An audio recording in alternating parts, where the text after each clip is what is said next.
Ketika seorang hamba melihat dengan akalnya tanpa terpengaruh oleh hawa, maka segala sesuatu akan tampak sebagaimana hakikatnya. Namun jarang yang dapat melihat dengan cara demikian, karena hawa terlalu menguasai nafs, dan nafs sangat sulit untuk melepaskan diri dari kekuasaan hawa. Bahkan karena demikian tersembunyi dan sulit dipahami, maka manusia tidak dapat merasakan kehadiran hawa. Hanya orang-orang yang berakal unggul yang dapat mengetahui keberadaan hawa dalam nafsnya. Hawa adalah makanan nafs. Hal ini membuat nafs sangat bergantung dan sulit melepaskan diri dari cengkraman hawa. Oleh karena itu, jauhilah hawa dan bebaskanlah nafsmu darinya.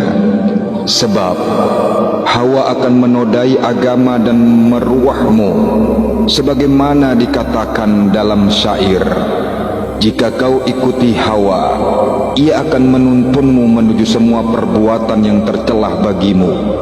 Jika kamu perhatikan dan beda-bedakan semua peristiwa yang terjadi, maka akan kamu temukan bahwa hawalah yang menjadi sumber segala fitnah dan bencana dalam peristiwa-peristiwa itu.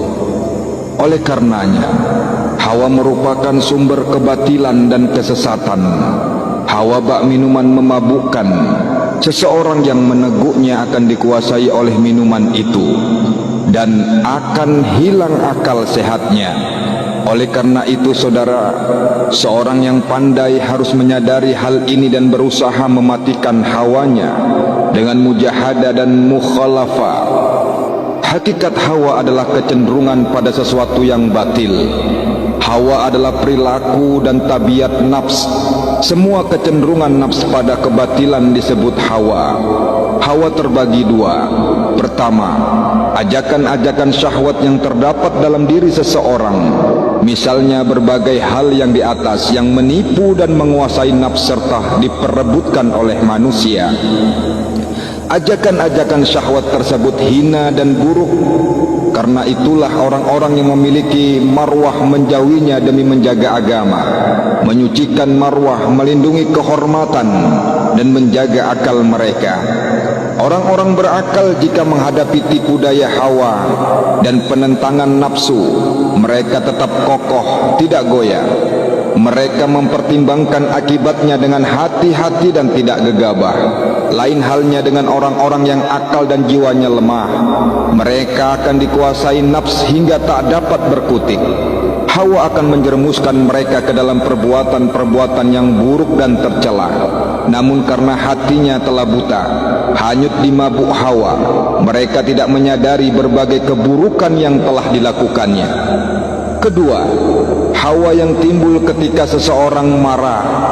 Hawa jenis ini merupakan jenis hawa yang paling buruk, sebab hawa yang timbul ketika seseorang sedang marah atau ghadab bersifat memaksa dan sulit diajak kompromi. Hanya kaum kesatria, orang-orang yang berakal sehat, yang mampu mengetahui keberadaan hawa ini. Jenis hawa yang lain adalah perasaan yang timbul ketika seseorang bersikap sombong dan congkak. Jenis hawa ini juga buruk, merusak agama dan menghancurkan amal. Namun pengaruh buruknya lebih ringan dibandingkan dengan hawa yang timbul ketika marah. Hawa yang timbul ketika marah menggoncangkan nafs dan menghilangkan akal sehatnya. Nafs menjadi bodoh. Ketahuilah saudara, marah adalah jenis hawa yang paling berat.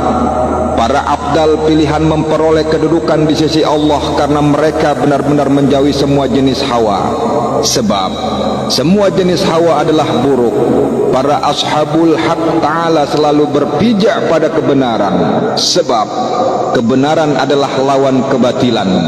Mereka sadar bahwa seberapa besar mereka mendekati hawa, maka sebesar itu pula mereka menjadi jauh dari Allah. Karena itu dalam semua perilakunya, makan, tidur, berbicara dan lain-lain, mereka hanya melakukannya sebatas kebutuhan saja. Dalam pandangan mereka, segala sesuatu yang melebihi batas kebutuhan merupakan bagian dari hawa. Wallahu a'lam bishawab.